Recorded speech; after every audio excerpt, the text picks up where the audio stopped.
Magandang umaga mga kahuan, narito na ating ulat panahon ngayong araw sa Pilipinas. Good morning at happy Saturday sa ating lahat. Ito ang ating latest weather update ngayong April 25, 2026. Ngayong araw patuloy po ang magiging mainit at maalinsangang panahon sa buong bansa. Dulot nitong easterlies o yung hangin galing sa karagatang Pasipiko. Meron din po tayong stationary front o yung frontal system na nakakaapekto naman po dito sa may Batanes. Kaya asahan natin yung kalat-kalat na mga pag-ulan ngayong araw dyan.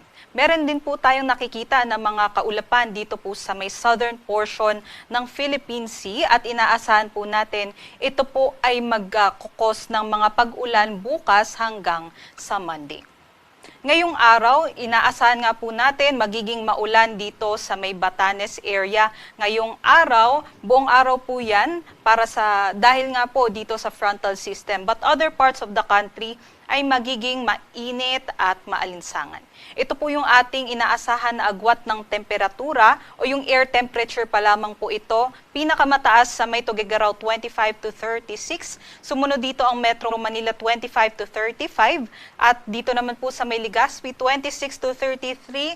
22 to 32 naman po sa Tagaytay, 25 to 32 sa Lawag. At medyo mababa pa rin po sa Baguio, 17 to 26 degrees Celsius. Hindi din natin inaalis yung tsansa ng mga pag-ulan, especially during the afternoons and evenings, dulot naman ng mga localized thunderstorms.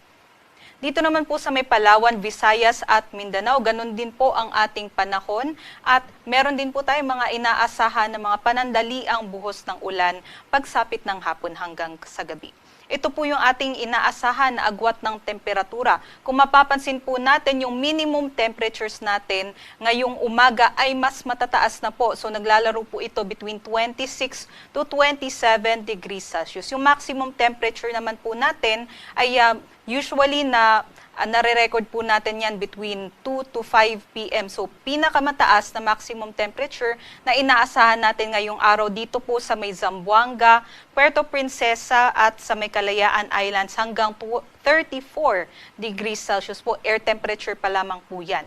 Next naman dito sa may Davao, at Iloilo hanggang 33 degrees Celsius at hanggang 32 degrees Celsius naman po dito sa may Cebu, Tacloban at Cagayan de Oro City. At yun nga po, magiging mainit at maalinsangan. Iba pa po yung ating heat index o yung ating damang init or ito pong heat index, ito po yung combined effects ng air temperature o yung temperatura ng ating hangin at yung halumigmig o yung moisture na nasa hangin. Nakapagtala nga po tayo ng mataas na heat index sa malaking bahagi po ng ating bansa. So, 12 lugar po sa ating bansa ang may nasa danger level o danger category na heat index.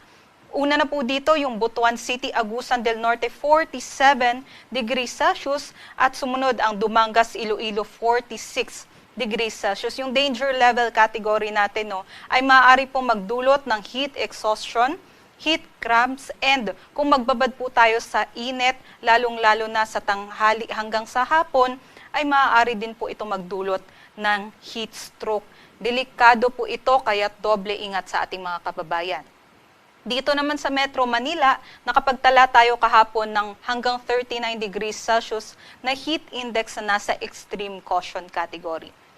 Para naman po sa ating forecast, heat index ngayong araw sa Metro Manila hanggang 39 degrees Celsius pa rin at 14 naman po o 14 na lugar sa ating bansa makakaranas ng hanggang danger level na heat index ngayong araw.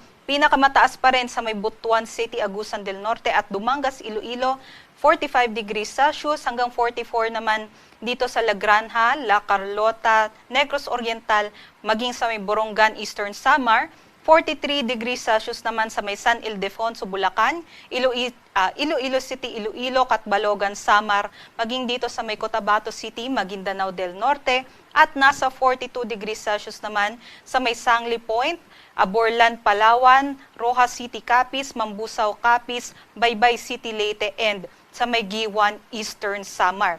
So inaabisuhan nga po natin yung ating mga kababayan na umiwas po sa tirik ng araw, especially nga between 10 a.m. to 5 p.m. And also, huwag kalimutan na magdala po tayo ng payong, panangga po sa matinding sikat ng araw at always po magbaon ng tubig para iwas po sa dehydration. Doble ingat po sa ating mga kababayan. Para naman po sa kalagayan ng ating karagatan, nasa banayad hanggang katamtaman po yung ating inaasahan na mga pag-alon at wala naman po tayong nakataas na gale warning sa ngayon.